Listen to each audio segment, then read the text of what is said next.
Alors, petite question pour commencer, parce qu'il y a peut-être des micros. Est-ce qu'au fond, le volume sonore qu'on a suffit ou vous préférez qu'on parle au micro? Ah, au micro. D'où la question. Ils ont du micro. J'ai bien. Mais, merci. Et là, c'est mieux? Ah, ton micro. Hein, oui, hein, c'est là?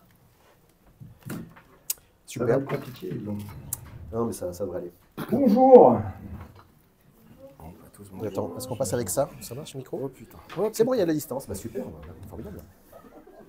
Rapidement, merci à tous nos sponsors, sans qui on serait pas là. On va peut-être pas manger, on va peut-être pas eu de salle. Enfin, un événement sans sponsor, ça marche pas. Un grand merci aussi aux bénévoles. Un événement sans bénévoles, ça ne marche pas. Sauf lui. Merci Diane et tous les autres. Mais on t'aime. Une petite chose importante pour nous, c'est la loi des deux pieds. C'est-à-dire que si vous n'apprenez pas, si vous considérez que la conf, finalement, vous êtes trompé, pas de problème, prenez vos deux pieds. Ouais, plus généralement, des gens ici ont déjà pratiqué des forums ouverts. Enfin, levez la main ceux qui n'ont jamais fait de forum ouvert. Donc il y en a quand même quelques-uns. Donc on va quand même expliquer juste rapidement. Le principe du forum ouvert, c'est un forum qui est fatalement, comme il se prénomme, ouvert. Donc l'idée, c'est qu'en fait, il y a plusieurs règles qui sont mises en place. Donc certaines qui considèrent qu'à partir du moment où on vient, c'est en général parce qu'on a envie de venir. Donc on vient plutôt avec une bonne intention, en général. Et parmi ces quelques règles, début, fin, signaler, et surtout cette fameuse règle des deux pieds que vient d'expliquer Jean-Yves. Donc si vous êtes à un moment donné pas à l'aise, si vous pensez que vous n'êtes pas là dans une perspective où vous apprenez des choses, fatalement, parce que ça peut être le cas, ou que vous maîtrisez suffisamment le sujet, il y a peut-être des conférences qui sont beaucoup plus proches des besoins que vous en avez. Donc nous, on n'est pas forcément du genre chiant de ce point de vue-là. On considère que si à un moment donné, vous n'êtes pas bien ici, on ne va pas s'offusquer en l'occurrence. Donc n'hésitez pas à aller voir ailleurs et nous dire que notre conférence, même en retour, n'était pas terrible et que vous avez plus appris ailleurs. Comme ça, la prochaine fois, je ne proposerai pas de conf et j'irai voir une conf plus intéressante que la mienne. Voilà, c'est un peu le deal. Non mais, objectivement, voilà. Donc voilà, c'est simplement pour ça. Donc dans l'idée, et c'est un peu ce qui en fait est devenu le leitmotiv des analyses qu'on va commencer à vous proposer. Alors ce travail n'est pas un résultat final, c'est quelque chose qui va commencer, je développerai ça pendant l'activité. On commence à se poser aujourd'hui beaucoup de questions autour du temps. Je ne sais pas si vous voyez tous comment fonctionne un peu l'IA générative ou l'IA en général, parce que c'est un petit peu le sujet un peu brûlant du moment et je pense que ça va l'être facilement pour les 2 à 10 prochaines années selon les thématiques. Oui. Est-ce que tu peux cliquer? C'est le fait de se dire, en fait, dans cette phrase de... Non, avant, Jean-Pierre Confucius, je ne sais pas si vous connaissez Jean-Pierre Confucius, qui disait qu'une petite impatience ruine un grand projet. Et ce n'est pas forcément aujourd'hui parce qu'on pense gagner du temps avec l'emploi d'outils génératifs qu'on fait finalement du bon travail. C'est la question finalement derrière de base sur la robustesse, fiabilité des informations, etc. Donc, toute l'idée de cet échange, en l'occurrence de la proposition qu'on fait, qui va évoluer au cours des années à venir, ça, n'hésitez pas à nous suivre si vous voulez, ce sera vraiment de travailler sur cette question de, finalement, est-ce que l'IA nous sert vraiment à quelque chose ou pas, et dans quel contexte ça peut nous aider. Et ça, c'est une question plutôt d'ordre philosophique que malheureusement technique. Tu peux, allez bien Jean-Pierre. Donc, je vous présente Jean-Pierre qui est beau, qui est célibataire, Jean-Pierre Lambert. Il peut y avoir de la place. Ouais, tu peux, t'emmerdes pas la vie. Voilà. Merci, c'est gentil, c'est la bise quand même. Bien sûr, entre donc. Voilà. Donc tu peux t'asseoir. Je dérange pas. T'es pas chiant du tout. Est-ce que tu as besoin d'un siège pour la... On viendra aussi foutre le bordel. C'était tout à l'heure. On reviendra quand même. Voilà, on reviendra tout à l'heure. Voilà. Donc dans l'idée... C'est très bien. Donc du coup, pour revenir là-dessus, ça c'est ce que vous avez vu, donc on va très vite passer, il y a plein de slides qu'on va passer, mais on le restitue. Ça vous permettra d'avoir un truc autoporté, de ne pas être obligé de revenir sur le papier pour se dire, tiens, elle traite de quoi cette conférence pas terrible. Vous l'avez dans le texte, voilà, donc ce sera marqué. Donc on va découper la conférence en 5 parties, une sorte de conclusion qui n'en sera pas une, ce sera plus une ouverture, ça sachez-le déjà d'office. Merci. Et avant la conclusion, on va peut-être commencer par l'introduction. Et on va commencer par l'introduction. Donc vas-y, mon cher Jean-Yves. Donc moi, ça commence par moi, super. Donc je m'appelle Yanis Martin, je fais des trucs, accessoirement. Et l'idée en fait de la proposition du jour, c'est surtout le fait de se dire que demain, si tout va bien, je suis à l'Université technologique de Compiègne pour commencer une thèse sur la complexité et l'IA, ce qui touche en l'occurrence ce sujet-là, et de voir comment est-ce que l'apport de l'IA dans les systèmes complexes, que sont notamment les entreprises, peut amener plein de problématiques ou pas. Et donc c'est pour ça que je vous dis qu'il va y avoir 2 à 3 ans de recherche sur ce sujet. Donc si ça vous intéresse, n'hésitez pas à venir en dialoguer avec moi, en discuter, ce sera un peu le sujet. Accessoirement, voilà, je fais des confs avec lui parce qu'il a besoin d'aide et je l'accompagne. Enfin, en résumé, c'est ça. Notre binôme, c'est un peu Minus et Cortex. Voilà, c'est ça. Alors, moi, je m'appelle Jean-Yves Klein, je suis coach agile. Je mets en place des équipes agiles depuis 2008, je suis aussi formateur, je fais du change, je fais plein de choses amusantes. Et puis on s'est un petit peu amusé à faire un petit tour de France en s'amusant à Lille, un peu partout, Grenoble, un peu partout. On crée aussi des serious games, parce que je pense que le serious game, c'est le meilleur moyen de faire passer un message, plutôt que de passer des slides. Et c'est pour ça que je vais vous passer des slides. C'est ça. Mais après, voilà. Donc ça, c'est un truc que je fais de plus en plus dans les conférences. Donc si vous voulez, on peut prendre juste une minute, juste en fait, pour regarder à gauche et à droite les gens autour de nous. Donc on vous laisse juste échanger, c'est important. Comme ça, vous avez un nom. Et d'ici la fin de journée, peut-être que vous allez vous faire des potes, peut-être des amis, il y aura peut-être un crush, une rencontre, un amour. Peut-être qu'un de vos enfants s'appellera Jean-Yves, on ne sait pas. Mais voilà, on vous laisse une minute. Comme ça nous laisse le temps de bâcler. N'hésitez pas à juste savoir qui est à côté. Ça fait un petit lien. Vous pouvez regarder vos étiquettes. Et comme ça, vous pourrez vous recroiser, prendre un café, peut-être à la sortie.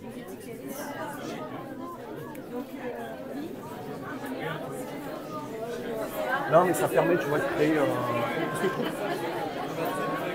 Et tu vois, ça crée un truc. Et à la fin, les gens pourront dire c'est de la merde, ou dire c'est bien. C'est ça. Enfin, juste, voilà. T'es tout seul. Non, c'est que j'ai eu des urgences, mais je t'en parlerai après. Des trucs très positifs et des urgences. Des urgences positives. Mais, je te montrerai mon plan de test tout à l'heure. Le plan de test est validé. Donc voilà. Et il a été validé, je dois le préparer ce matin.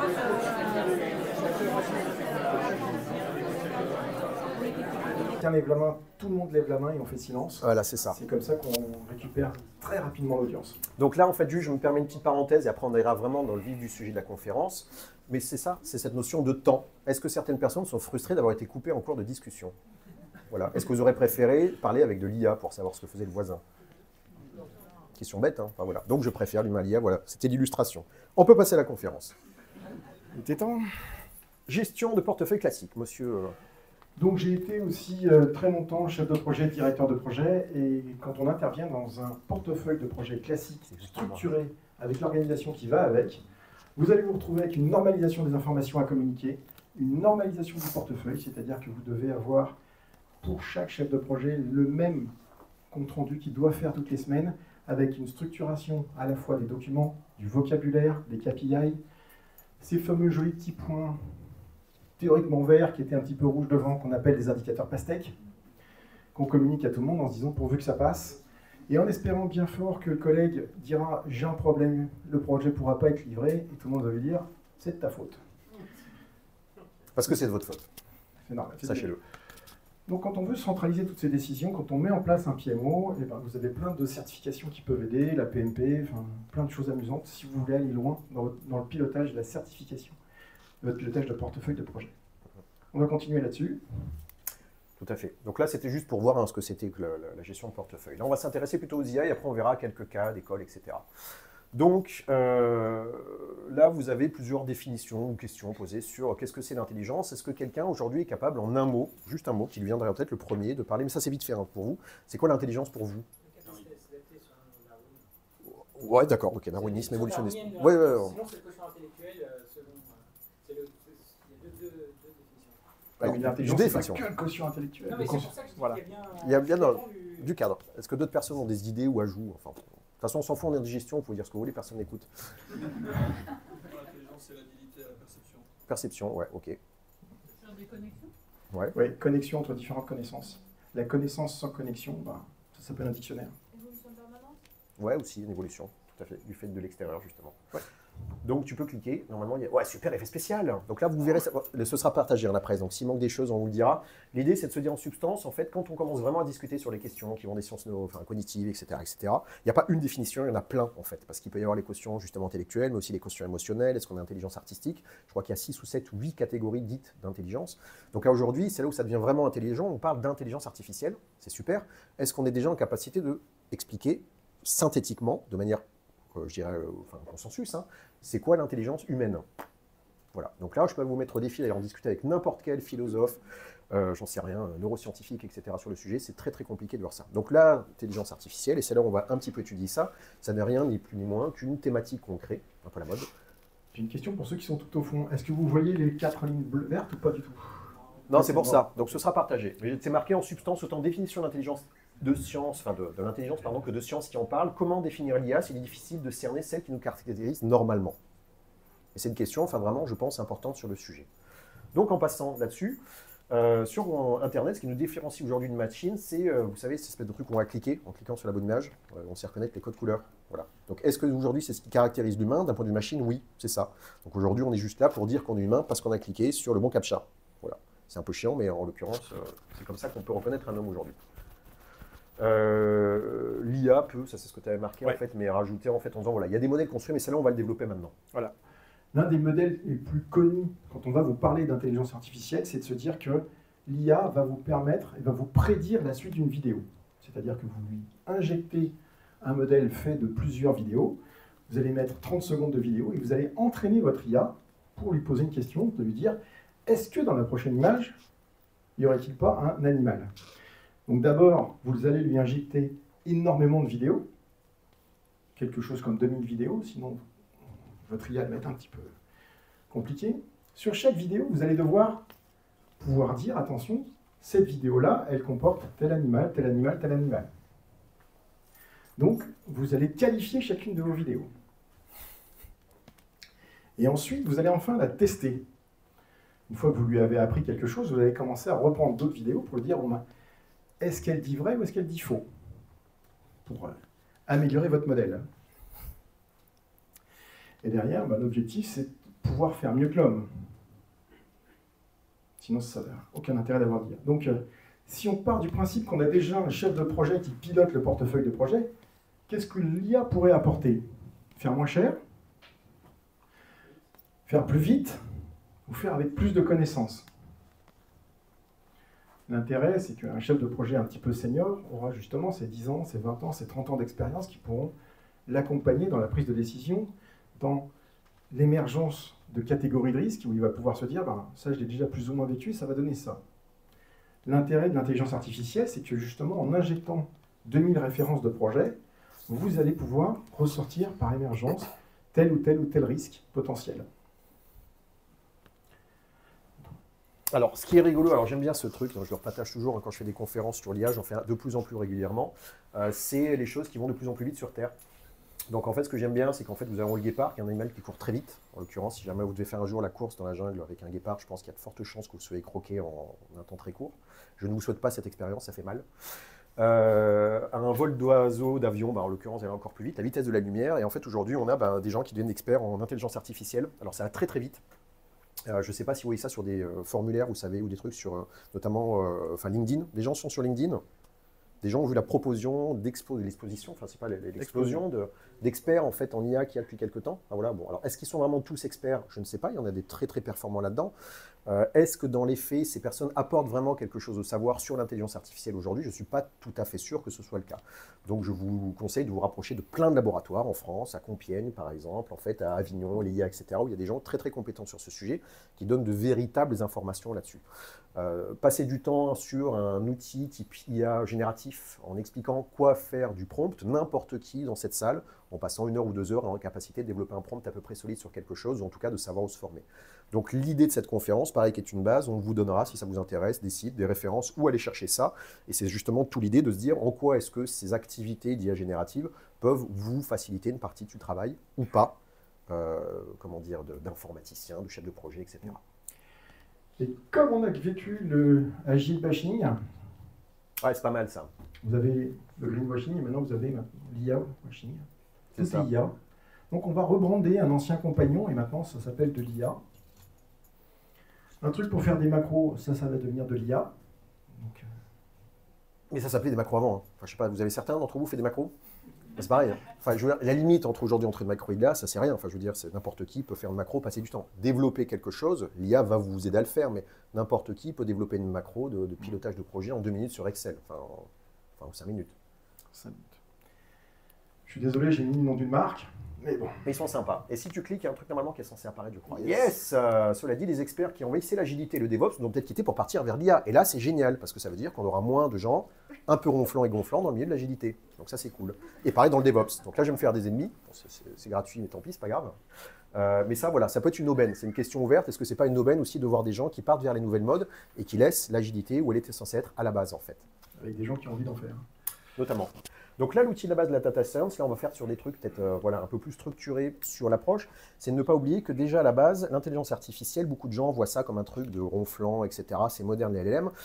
Pour rappeler les conférences de Dartmouth, etc., ça date des années 50, 56 précisément. Donc l'IA, ça date pas d'hier, d'une part.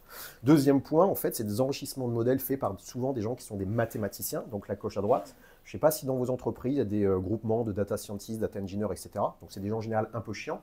Mathématiciens en fond, non mais il faut le dire, voilà, les statisticiens, il y en a des sympas, et puis il y en a d'autres, pas tous, il sait de quoi il parle, hein, il fait partie des mauvais. Donc du coup, par rapport à ça, tout l'intérêt, t'as voué trop premier rang, c'est toi qui l'as choisi. Ouais, j'ai vu. Donc tout ça pour dire, et terminer de la petite private joke, qu'il y a vraiment cette optique de se dire derrière, les gens qui développent des modèles, et ça c'est la question éthique qu'il faut se poser derrière, pourquoi est-ce qu'ils les développent? Quel est l'intérêt derrière? Donc, revenant là-dedans, ce sont plutôt des mathématiciens qui vous apposent des modèles et vous décidez de les utiliser ou pas. Ça, c'est à vous que prend la décision. Et d'utiliser certains qui sont peut-être plus éthiques au niveau du traitement des données que d'autres. L'idée derrière, c'est de se dire que quand on regarde la représentation tu peux cliquer, de l'IA, en fait, souvent, on voit ce genre de choses. Donc, il y a cette espèce de choses. Alors, il y a des mouvements comme l'ETL ou ELT, c'est-à-dire selon l'ordre dans lequel on va gérer le tri d'informations et son classement. Les gens voient la case en haut, sauf qu'en fait, c'est plutôt ce qu'il y a en bas. C'est-à-dire qu'en fait, il y a un gros travail de sélection, de source, que disait tout à l'heure Jean-Yves sur le fait de récupérer une bonne qualité d'information. Bon, ça, c'est pas très propre. Vous aurez la présentation. Ouais, parce que ceux qui sont au fond, je pense que c'est mort pour vous. C'est pour ça que je l'explique. Voilà. Mais c'est de se dire qu'il y a d'énormément de choses qui passent par justement la partie data engineering, dans la partie data science, le modeling, c'est-à-dire comment on va modéliser les informations qu'on a et comment on va les exploiter en système de sortie derrière.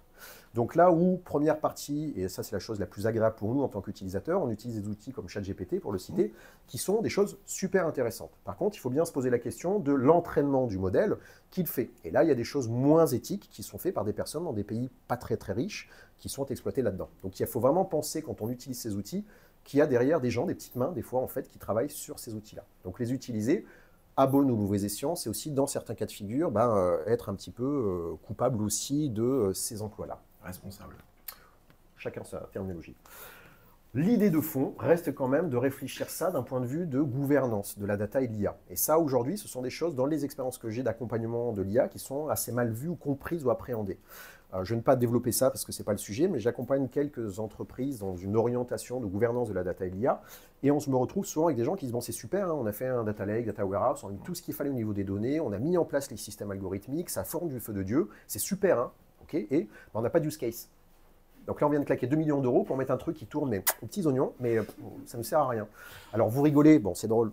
C'est drôle, oui, ça peut être drôle, mais c'est plus souvent que ce qu'on peut penser en fait. Et là, on se retrouve dans une situation ubuesque avec des gens qui ont nommé des data engineers, des data processors, etc., qui font tout un tas de choses formidables, hein, mais pour lesquelles il n'y a rien.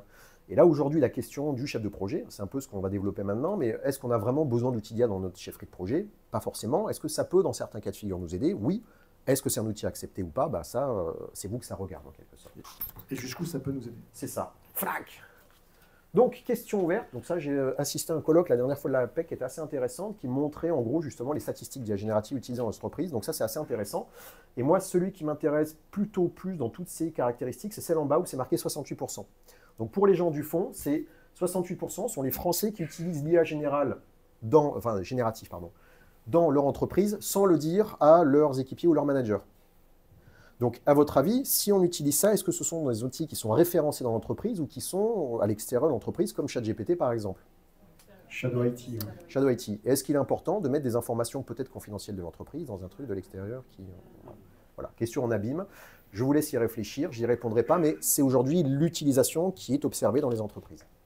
Si on va un peu plus loin sur le slide, on a participé avec des clics. Non, question intéressante. Ouais. Celle-là, c'est une observation. Donc, Marcel Salaté, c'est un enseignant-chercheur en fait, qui bosse en Suisse, qui en fait a dit que demain, l'intelligence artificielle ne remplace pas les médecins, en l'occurrence, parce qu'on est, vous savez, dans cette espèce de fantasme, à chaque nouvelle génération d'outils, tout va être remplacé, l'électricité arriver, les métiers allaient disparaître, les mécaniciens n'existeraient plus quand il y aurait de nouveaux boîtiers, comment ça s'appelle, intelligents, de pilotage des voitures, tu sais, les trucs, là, les voitures très haut de gamme qui ont l'électronique embarquée, oui. Il n'y aura plus de garagistes. Voilà, il y a des garagistes de partout toujours. Donc on est dans cette espèce, vous savez, de mythe un peu prométhéen, il y a une nouvelle technologie, une rupture, ça va nous sauver, et voilà. Et en fait, on est à nouveau dans ce cycle actuellement. Donc là, on a la chance de vraiment être dedans. Et là où c'est vraiment intéressant, et j'avais trouvé son optique intéressant, Marcel Salater précise à la fin, les médecins qui utiliseront l'IA, c'est-à-dire qui se seront appropriés l'outil, seront plus performants que les médecins usuels. parce qu'on a une démultiplication d'outils. Et un exemple rapide, par exemple, sur aujourd'hui les systèmes de prévention, notamment de cancer. Bon, c'est malheureusement une saloperie, mais c'est comme ça. Je parle de la maladie, hein, pas la technologie derrière. On a des systèmes de plus en plus préventifs qui permettent, dans des débuts de maladie, suite à des analyses, de voir en fait des prémices de cancer, du sein, du poumon, etc., qui réduit drastiquement la capacité de devoir aller jusqu'aux soins parce qu'on peut s'en prémunir très rapidement. Et ça, c'est quelque part un des gros avantages de ces outils. Enfin, en tout cas, pour cette thématique donnée. On a animé il y a quelques temps dans un blog qui s'appelle le blog de gestion de projet, je ne sais pas si vous connaissez, un webinaire, un live, dans lequel il y a eu pas mal de personnes inscrites, je crois qu'il y était à peu près 450 personnes, un truc du genre.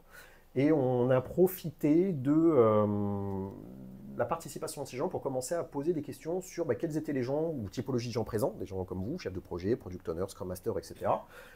Et quelles étaient les pratiques qu'ils aimaient ou appréciaient justement dans l'apport de l'IA générative. Et parmi ça, on s'est aperçu assez rapidement qu'il y avait en effet une tranche quasiment de 2/3 des gens qui utilisaient l'IA sur le travail, mais sans forcément le communiquer à leur entreprise. Bon, ça c'est la statistique sur les gens présents, c'est pas très intéressant. Devient plus intéressant ça. Désolé pour l'écran, enfin, on aurait été mieux dans l'amphithéâtre, mais on n'est pas assez bon pour être dans l'amphi, donc on nous a mis dans une petite salle. Enfin, surtout lui d'ailleurs.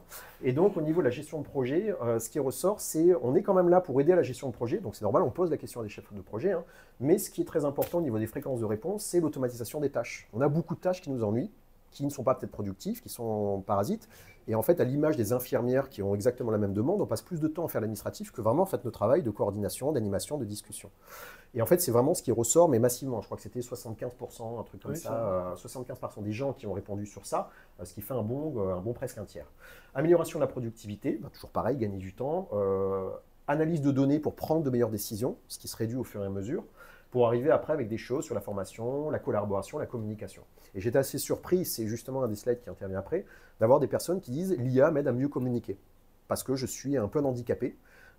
Quand j'envoie un mail, par exemple, c'est un truc salve, enfin, vous voyez ce que je veux dire, des salves un peu désagréables, qui amènent une sorte de montée de régime, en fait, est-ce qu'il n'est pas mieux de retraduire ça positivement en disant au lieu d'écrire ça, est-ce que tu pourrais l'écrire de façon un peu plus gentille. Et ça devient un use case de cette liste que vous avez là, en fait, de gens qui l'utilisent dans ce sens. Ce qui, pour moi, c'est surprenant, mais mettons. Je préfère m'engueuler avec quelqu'un, passer par l'IA pour lui dire, enfin voilà, ce que tu veux dire, s'il a fait de la merde, il a fait de la merde, enfin, d'un point de vue très factuel. Ou si j'en ai fait, qu'on me le dise. C'est aussi dans les deux sens, hein, je veux dire, c'est pas que moi qui engueule les personnes. Oui, t'as fait de la merde. Donc voilà. Mais non, c'est important de le dire, enfin, moi j'aime bien avoir un avis. Donc là où en fait on met un petit truc en distance, en fait il y a un monsieur qui s'appelle Ethan Mollick, je ne sais pas si certains d'entre vous le connaissent, non, personne. Donc si jamais vous avez LinkedIn, abonnez-vous à lui, c'est un des plus grands chercheurs actuellement en économie de l'IA. Et en fait il précise, mais ça c'est rigolo parce que je pense que ça parlera à la plupart d'entre vous, qu'on ne peut pas forcément discuter avec les entreprises sur l'adoption de l'IA si les équipes de direction n'ont pas elles-mêmes implémenté ça. On change le terme IA par l'agilité. C'est pareil. Combien de personnes dans vos entreprises respectives, en fait, ont fait l'effort de passer une certification, Scrum Master, PO, ou ce qu'on veut, et qui ont, en fait, ne serait-ce qu'un jour fait l'effort de venir voir ce que vous faisiez dans le lieu de travail, d'accord? Ça, ce sera encore plus rigolo. Et moi, j'adorais un jour voir un mec du COMEX, on s'en fiche, hein, la personne, mais juste venir un daily pour dire, bah tiens, finalement, vous faites quoi? Enfin, ça m'intéresse de comprendre les échanges le matin, et puis même d'un point de vue connivence, comme on a fait tout à l'heure, on parle une minute, au moins je sais qui vous êtes. Voilà, dans toute ma faible expérience professionnelle, je ne l'ai jamais vu, en fait. Moi non plus. Voilà. Et tu es beaucoup plus expérimenté que moi. Vieux. Non, je ne l'ai pas dit. Mais en tout cas, voilà. Et ça, c'est vraiment un facteur important. Je vous conseille d'aller voir ce qu'écrit ce monsieur parce qu'il y a des choses très, très intéressantes. Et revenant sur cette notion-là, enfin voilà, il y a des choses qui sont pas mal. Ça, si certains ont l'aura la sympathie, on pourra le repartager à la fin. Donc, c'est un QR code qui nous appartient. 2 blocs de gestion de projet. On a lancé une seconde enquête qui, justement, s'intéresse au véritable, comment je pourrais dire, usage de l'IA. Non, c'est plus ça, c'est les leviers d'adoption. C'est qu'est-ce qui fait qu'à un moment donné, vous avez la possibilité ou pas d'adopter l'IA. Donc, si ça ne vous dérange pas, il se sera partagé, ce sera dans la présentation, ou n'hésitez pas à faire le formulaire, ou n'hésitez pas à le partager. Grosso merdo, il y a 40 questions, c'est fait en 5 minutes. Mais ça peut, enfin voilà, l'idée c'est qu'après ce soit publié dans une revue internationale qui s'appelle RIPCO, donc c'est la revue internationale psychosociologie des organisations, et les résultats seront partagés ouvertement. Donc je veux dire, c'est anonymisé ou n'apparaîtrait pas, mais ça pourra servir à la science des organes. Voilà, c'est cadeau, c'est gratuit. Donc à toi, mon cher Jean-Yves. Maintenant, on va parler un peu plus loin sur un vieux schéma que je vous représente. Si on fait un projet classique, on se dit, on sait d'où on part, on pense qu'on devrait arriver par là. Si on fait du waterfall, on va mettre plein de copies tous les mois, et puis derrière, on va faire du reporting tous les mois pour se dire, voilà où on doit aller.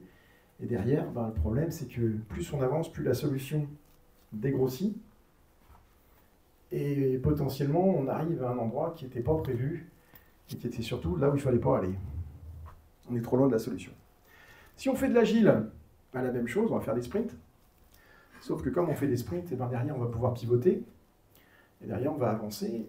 En même temps, on continue toujours à apprendre sur la solution, pour se dire que notre solution, on apprend, on redéfinit la solution, on mature la solution au fur et à mesure qu'on avance. Et miraculeusement, comme on est capable de pivoter systématiquement à la fin de chaque sprint, on arrive au bon endroit. Vous connaissez les deux modèles, agile, cycle en V. Je vous en rajoute un troisième qui s'appelle les options réelles. Un truc qui a été inventé par Klaus Hirtzman il y a quelques années et que maintenant vous allez même retrouver dans Safe. Dans les options réelles, vous allez définir tous les chemins possibles. Et sur tous ces chemins possibles, vous allez pouvoir mettre à chaque fois des pourcentages et vous allez définir quels seraient les pourcentages d'arrivée à la fin. C'est-à-dire que dès le début, vous êtes capable de dire, ben, plus je vais avancer, plus je vais être capable non seulement de valoriser financièrement la réalisation de chaque étape, parce que je me rapproche du résultat, mais en plus, je suis capable de définir le champ des possibles. Donc il y a d'usage. Alors, la première problématique, c'est que l'IA dans la gestion de projet, on rappelle quand même que l'IA va utiliser un modèle, que ce soit un modèle de LMM ou autre. Le problème, c'est qu'un projet, c'est quelque chose qui n'a jamais été fait. Donc se baser sur une énorme expérience pour quelque chose qui n'a jamais été fait, ça va être compliqué. Donc, on a un premier problème. Deuxième problème, c'est que vous allez pouvoir utiliser ChatGPT pour gérer vos comptes rendus. C'est ce que j'utilise, c'est ce que j'appelle utiliser l'IA en tant que ceinture blanche. D'accord, c'est facile, c'est rapide. Vous allez demander à l'IA comment gérer les risques. Vous allez demander à l'IA comment gérer un planning, ainsi de suite. La seule chose que va vous faire ChatGPT, c'est qu'il va vous ressortir un livre que vous n'avez pas eu le temps ou l'énergie de lire. Et il va vous expliquer comment faire. Ça, c'est ceinture blanche. OK ? On va aller un poil plus loin. Ceinture verte. Vous allez maintenant écrire un prompt sur votre projet et vous allez demander à l'IA de générer votre risque, votre analyse de risque, que ce soit votre registre de risque, votre risque breakdown structure, votre matrice de probabilité et d'impact, et tous les swaps qui vont aller avec. Ça, l'IA est capable de le faire. À partir du moment où vous avez un prompt qui est bien écrit. Ça nécessite de bosser un petit peu les prompts. Il va même être capable de faire vos PowerPoint. On a des liens qui vous donnent accès à des formations qui font ça parfaitement. Si vous voulez aller un poil plus loin, donc maintenant on va parler de ceinture bleue, vous allez pouvoir même demander à l'IA de générer directement votre backlog. Comment mener vos ateliers, comment analyser tous vos ateliers, ainsi de suite. Donc là, c'est Romain Couturier, un Lyonnais, forcément quelqu'un de bien. Et derrière, l'IA va vous accompagner pour rédiger tout votre backlog et le prioriser. Maintenant, si on voulait être ceinture violette, c'est là on va revenir sur tout ce qui va être option réelle, et on va pouvoir travailler à l'analyse statistique de chacun de ces nœuds. Et derrière, on partage les slides, il n'y a pas de problème. Et derrière, vous allez pouvoir même valoriser chacune de ces étapes. Donc là, je vous invite à revoir d'autres conférences de Klaus Hirtzman à Bordeaux il y a 2-3 ans. Et si vous voulez aller sur la ceinture noire, et bien là, vous allez créer votre propre modèle. Et d'ailleurs, il va falloir lui injecter 2000 projets. Valoriser ces 2000 projets en disant « ce projet s'est bien passé parce qu'on a bien décrit les risques. Ce projet s'est bien passé parce que. » Vous allez créer votre modèle, entraîner votre modèle, et à partir de là, vous allez pouvoir le tester et l'utiliser. Mais il faut avoir 2000 modèles, voire un peu plus. Donc, je suis aussi formateur, et je me suis amusé à demander à ChatGPT de me rédiger quelque chose que j'utilisais souvent, c'était une formation pour Scrum. Je lui ai demandé, rédige-moi le plan de formation pour 2 jours de Scrum. Et là où ça a été amusant, c'est qu'il m'a ressorti Kanban.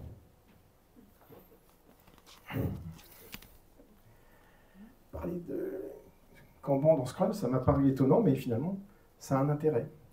Donc l'intérêt de reposer, de faire reformuler par ChatGPT, c'est justement de faire un pas de côté sur ce qu'on fait et de revoir un petit peu ce que font d'autres. Là où ChatGPT ment,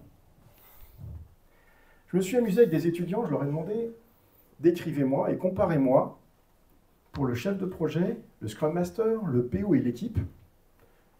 Définissez-moi leur rôle dans Scrum, dans Kanban, dans Safe et dans Discipline Agile. Ils m'ont sorti plein de choses, dont le rôle du chef de projet dans Scrum. Si vous reprenez le Scrum Guide, il n'y a que 15 pages à lire, dont une page de sommaire, ainsi de suite, vous verrez que dans Scrum, il n'y a pas de chef de projet. Pourtant, ChatGPT va vous le dire. Le rôle du chef de projet dans ChatGPT, c'est ça. Un peu problématique quand même. C'était ce devoir, oui.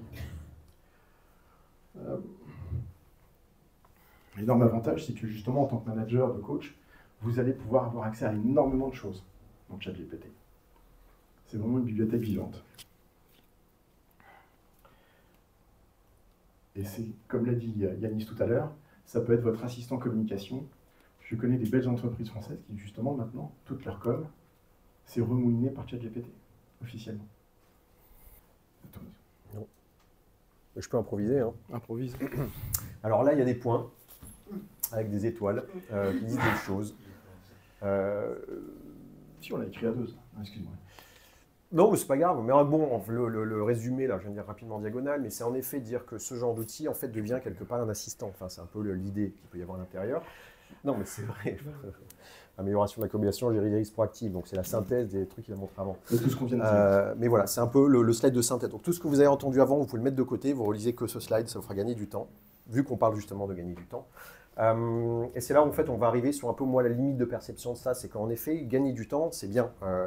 J'avais vu, mais je n'ai pas réussi à retrouver ce slide, un truc que je trouvais vachement intéressant, un slide de designer, de graphiste, où à un moment donné, un graphiste vient, en fait, demande à un dessinateur quelque chose. Est-ce que tu pourrais me produire ce truc de marketing? Et en fait, le dessinateur repart dans son bureau et revient un quart d'heure plus tard et lui tend le truc. Vous voyez l'image, enfin, en quelque sorte. Et la personne dit, grosso modo, en fait, pourquoi je te paye autant pour 15 minutes de boulot? Et lui, mais j'ai passé 20 ans à construire le temps pour que ça ne me prenne plus que 15 minutes, en fait. Et ça devient intéressant sur l'aspect cognitif de l'apprentissage. On en parlait tout à l'heure. Donc aujourd'hui, substituer une partie de ses compétences à l'IA, et c'est là où moi je m'en mangeais, je suis accessoirement enseignant à l'université, c'est bien de mettre en garde pour dire que si vous utilisez ce genre d'outils pour ces sujets donnés, en l'occurrence, on va vous proposer, comme vient de dire à l'instant Jean-Yves à juste titre, une gestion des risques très approximative ou générique. Or, le principe d'une analyse de risque, il m'arrive de conduire des analyses de risque sur EBIOS, ça parle à tout le monde, EBIOS, les gens connaissent un peu. C'est très compliqué, c'est surtout totalement adapté aux contraintes et aux problématiques de l'entreprise. Donc, est-ce qu'on peut tout à fait décontextualiser quelque chose au point d'obtenir quelque chose de générique? Réponse pour moi, non. Donc, s'enrichir ou utiliser ces outils pour se donner une aide, un soutien pour aller plus vite sur certains outils, bien évidemment, ça vous évite, comme disait Jean-Yves, d'aller lire des bouquins, de passer beaucoup de temps à faire ces choses. Sauf qu'autant donner sur du long terme, maîtriser ce qu'il y a dans ces fameux livres en question, permet déjà naturellement aussi de gagner du temps. Et ça s'appelle l'expérience. Je vais faire en ma part. Donc, utiliser des outils, oui, mais à condition, selon moi, d'avoir une expérience actée sur ces choses. Je donne un exemple qui va dans la continuité de ce que vient de dire Jean-Yves, parce que c'est un peu la conclusion du sujet, de se dire qu'une partie des étudiants avec lesquels je travaille, par exemple, aujourd'hui, font des recherches sur l'agilité, DevOps, enfin bref, tout un tas de choses, et en fait, ils me renvoient essentiellement des rapports faux. Parce que, justement, retraduit ou copier-coller, de ce qu'il y a dans le contenu. Donc, j'étais obligé de changer mes évaluations. Et les évaluations que je donne aujourd'hui, qui peuvent vous servir aussi, vous, dans un contexte d'entreprise, si vous avez des gens qui travaillent, c'est de se dire, je prends ton document, je ne m'y intéresse pas, ça devient un document de base. En revanche, maintenant, on va avoir une évaluation qui se positionne sur deux cadres. Premièrement, tu vas analyser ce que tu as fait et me dire en quoi c'est juste et faux. Et de deux, tu vas me montrer comment tu es arrivé à ce résultat final. Et on s'aperçoit très vite que l'élève va passer beaucoup plus de temps à écrire un prompt qu'à lire un bouquin de 15 pages qui s'appelle le Scrum Guide, par exemple. Enfin, c'est une illustration donnée. Bon, c'est peut-être pas le cas si on se tape, je sais pas moi, tous les bouquins de Freud parce qu'on est en psychologie. Bon, ça devient un peu plus compliqué, ça nécessite beaucoup de temps. Mais pour des sujets très réduits, des fois, le temps à gérer n'est pas forcément à propos. Deuxième exemple, donc là, je vais faire un peu un spoil par rapport à des choses qu'on va refaire sur des webinaires. Récemment, on a discuté avec un gars sur un outil de mise en place justement de structure organisationnelle avec derrière, vous savez, la notion de certification et compétences dans l'entreprise. Donc on est dans de la TMA, il faut toujours qu'il y ait des gens représentés avec certaines compétences, etc. Donc faire la chose moi-même à la main, ça me prend grosso modo une demi-journée, d'accord, pour à peu près une cinquantaine de personnes, avec une justesse de 100%, en quelque sorte. Avec l'IA, la personne passe à peu près 2h30, donc pas tout à fait une demi-journée, mais presque, pour avoir des résultats faux dans lesquels on repasse après 2 à 3 heures de correction. Voilà. Et donc c'est aujourd'hui les résultats qu'on a sur du spécifique. Donc c'est là où je répète, avoir des informations très larges et génériques est tout à fait à propos. Malheureusement, et c'est là où je vois un petit peu la limite de tous ces outils-là dans la gestion de projet, pas forcément pour déconstruire ce qu'il fait ailleurs, il y a des choses très bien, mais d'arriver justement à prendre ce recul d'expertise, d'expérience pour utiliser les outils. Donc, grosso modo, pour rester dans le cadre, et puis après on sera ouvert aux questions, on est là, on y arrive. Conclusion, bim, mon cher Jean-Live. Ce slide, en fait, est le support, ce que je parlais tout à l'heure, du projet de thèse que je suis en train de mener. De se dire aujourd'hui, en fait, tout l'intérêt du dialogue, c'est nous sommes des individus sociaux. Ça parle à quelqu'un, les individus sociaux ou pas? Social, un animal social. Les gens ne savent pas ce que c'est rapidement? Ok. Donc, on nous dit que nous sommes des animaux sociaux, ce qui n'est pas tout à fait juste. On est plus proche d'un animal social. L'animal social, c'est quoi? C'est la fourmilière, la ruche. Ce sont des animaux qui ont des structures excessivement complexes de communication, d'échange, d'interaction, ce qui est le cas avec les hommes. Un homme tout seul dans la nature, il ne survit pas. On est d'accord? Enfin, un peu de choses près. Il va être adapté par des loups, etc., avec tous les limites qu'on a de l'animal sauvage, c'est vrai, mais il ne sera pas doué de parole si on le récupère trop tard au niveau de son développement cognitif. Donc on a bien besoin de cet échange à un âge très précoce pour arriver à construire ses capacités en fait cognitives. Sur du long terme, imaginons que demain, on ne dialogue plus avec les gens, mais on passe par des instituts d'aide de ce type-là pour en dire « je veux dire quelque chose à quelqu'un, voilà ce que j'ai envoyé ». Est-ce que la personne va recevoir votre discours ou le discours d'une IA? Et si vous, à l'image de ce qui est droit à droite, recevez trop d'informations et le synthétisez pour avoir ça sur un très volume faible d'informations, ce qui correspond au fait d'avoir une synthèse de livre, voilà, c'est cette question ouverte. Est-ce que l'on veut totalement synthétiser les choses au point de perdre la substantifique moelle d'un livre? Et typiquement un livre, est-ce que ce qui va vous plaire, c'est l'ensemble du livre ou c'est peut-être juste une phrase à un moment donné qui résonnera en vous et que vous aurez fait l'effort de lire en fait? Voilà, c'est vraiment des questions aujourd'hui qui me semblent intéressantes. Donc ça, pour moi, c'est la limite de l'outil d'IA. C'est là où on arrive à cette limite qui est de se dire aujourd'hui, les gens ne seront plus en capacité de dialoguer au monde. Si par contre au centre, on met quelque chose qu'on appelle la traduction, je suis espagnol à gauche, je traduis en lituanien à droite ou en russe ou ce qu'on veut, là c'est un intérêt parce qu'il y a une barrière du langage qu'on ne peut pas franchir. Mais dès lors qu'on est en capacité de communiquer, essayons de communiquer, c'est beaucoup plus simple. Preuve en est, quand on a ouvert une porte sur l'ouverture, je pense qu'on aurait pu vous laisser un quart d'heure à tous discuter entre vous. On est d'accord? Donc désolé de vous avoir frustré. Les gens connaissent Gartner, j'imagine, tous, plus ou moins. Ça parle à tout le monde, la courbe de l'hype. Voilà, donc ça, juste la remonte parce que c'est toujours intéressant. C'est juste te dire aujourd'hui qu'on est en fait dans le creux de la vague de l'IA sur beaucoup de sujets. Et donc, en fait, on considère que l'IA générative n'est pas mature à aujourd'hui, qu'elle le sera d'ici 2 à 5 ans. D'accord? Donc aujourd'hui, c'est très bien qu'il y ait un engouement. Je ne dis pas ne faites pas de l'IA, je dis emparez-vous-en, mais on n'est pas encore sur un sujet qui est robuste. À d'ici 2-3 ans, si vous n'êtes pas en maîtrise de ce sujet, beaucoup d'entre vous seront déclassés. Et ça s'appelle l'évolution technologique, la rupture, la disruption, etc. On en parlait ce matin. Donc en fait, il faut se nourrir de ces outils, voir où ils vont. Par contre, il ne faut pas prendre pour monnaie sonnante et trébuchante ce qui est fait aujourd'hui. Et ça, c'est toute la, je ne sais pas comment je dirais... substantifique moelle aussi, mais c'est plus la vigilance. Voilà, la vigilance que vous devez avoir à l'utilisation des outils. Et là, on a des outils qui progressent très vite, mais qui ne permettent pas une robustesse totalement juste et une fiabilité des informations. Donc moi, demain, je suis médecin, on me dit tu as 20% de chance de mourir en mangeant cette pastille, je ne la mange pas. D'accord? La statistique est trop importante. Si on me dit à 99,9% de chance que tu n'as aucun problème, voilà, bénéfice-risque, j'y vais. Mais 20-30%, je ne mange pas la pastille. Voilà. D'autres personnes autour de vous feraient peut-être, hein, mais voilà, c'est juste une question de perspective. Et aujourd'hui, les meilleures IA génératives ont des résultats de l'ordre de 67% de justesse à 75%. Ça monte maintenant sur certaines à 80%.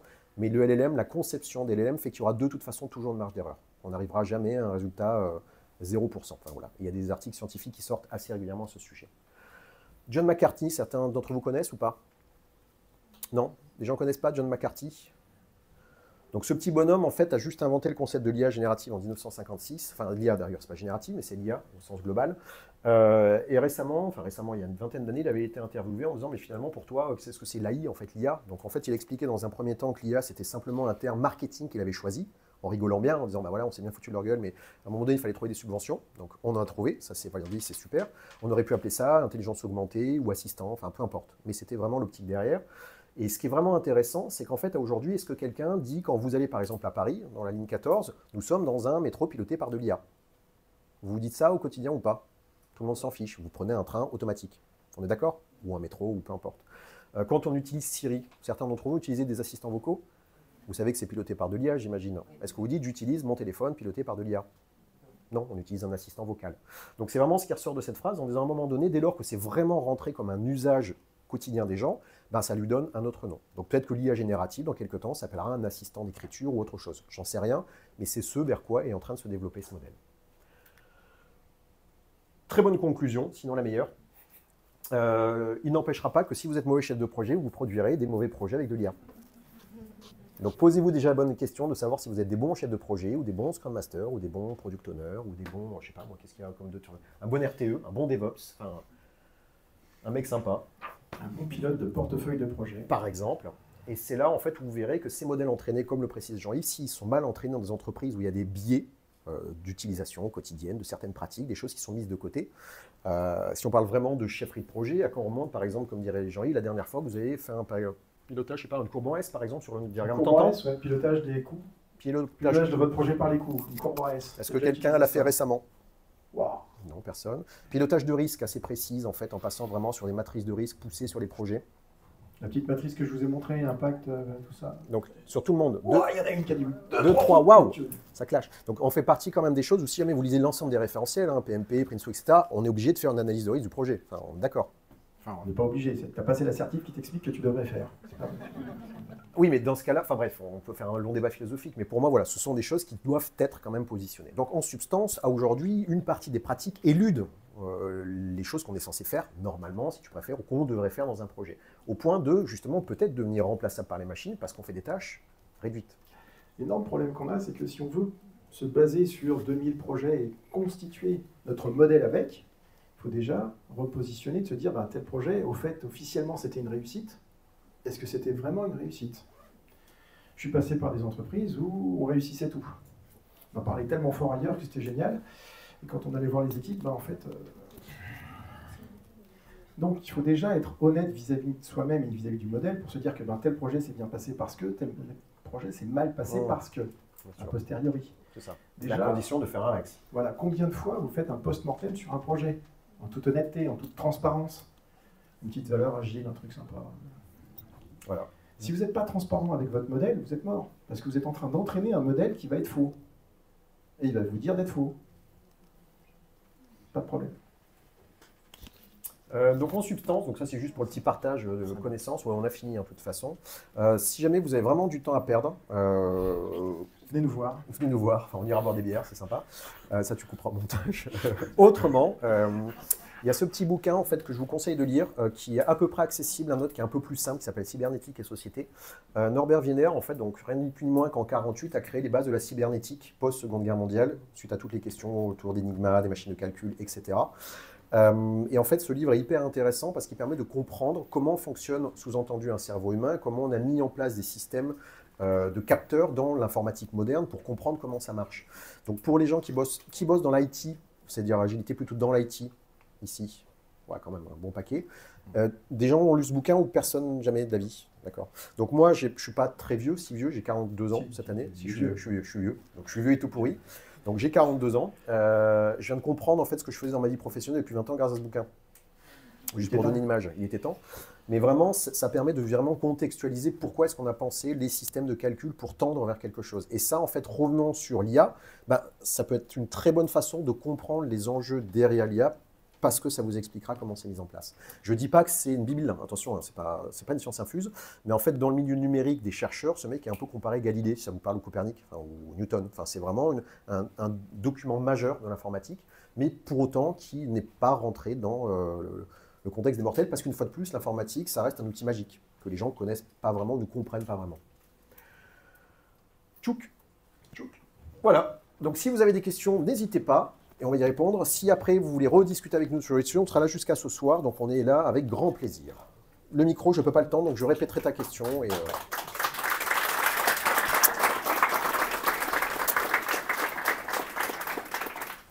fait d'utiliser de l'IA en externe d'une entreprise, on va forcément aller interroger des modèles qui apprennent des choses mauvaises. ouais. On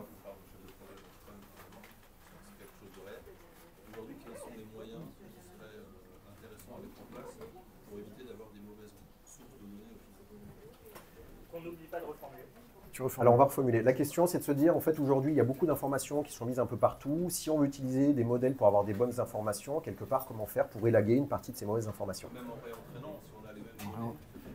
Alors, entraîner un bon modèle. Ouais, c'est ça. Donc là, il y a 2 points. Le premier point, en fait, c'est de se dire la robustesse des informations. La robustesse des informations, il y a un monsieur qui travaille, je crois, à l'Université de Toulouse, qui s'appelle monsieur Cabana, je crois, si je ne dis pas de bêtises, qui s'intéresse en fait au debunking des données scientifiques. C'est-à-dire qu'il y a des publications scientifiques qui sont faites qui sont fausses.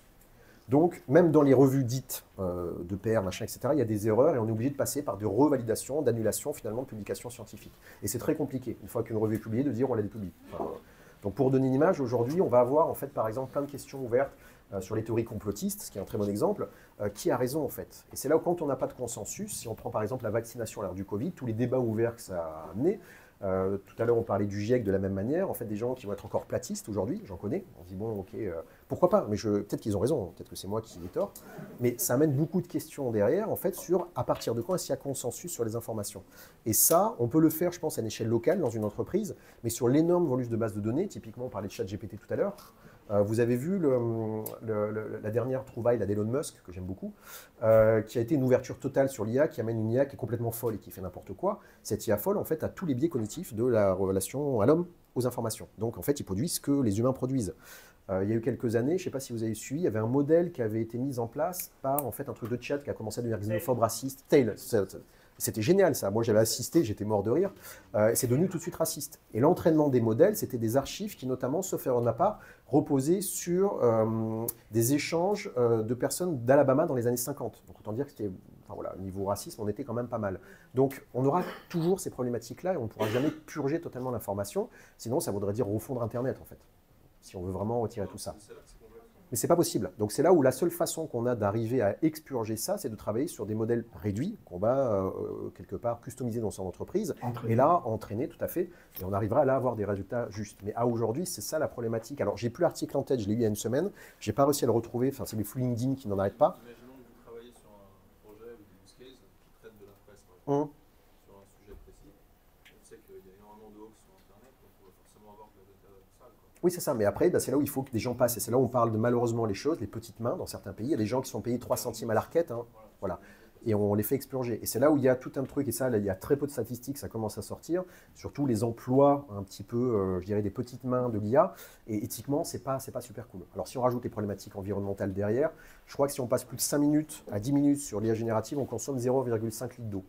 Les data centers américains, ça consomme 3,5 lacs Léman. Pour vous donner une image, ça fait 196 milliards de litres d'eau. Enfin, et c'est en fait un truc que les gens maintenant utilisent au quotidien. Donc en effet, il y a tout un tas de questions sur le fond de l'IA. Et on en revient sur ce que je disais, ça commence à devenir un sujet, j'embarque dans la thèse que je suis censé commencer à mener à partir de cette année. Mais c'est hallucinant. Quand on rentre dedans, voilà, c'est vraiment hallucinant. Mais en fait, cette notion de données, d'information, on n'aura jamais vraiment la capacité de faire ça parce qu'on a un volume de création qui est sans commune mesure avec la capacité de tri, quoi. Je suis obligé de te couper. Vous avez peut-être une dernière question? Merci beaucoup. Bah, avec plaisir. Mais on peut échanger hein, si tu veux. Avec plaisir. Merci. Donc prenez soin de vous en tout cas, excellente journée et profitez bien. Et maintenant, vous avez en plus des petits collègues de copains à gauche et droite. N'hésitez pas à continuer aussi à discuter avec eux parce qu'ils sont très sympas certains. Mais pas tous. Pas tous. Pas tous. Avec plaisir. Bisous. Prenez soin de vous.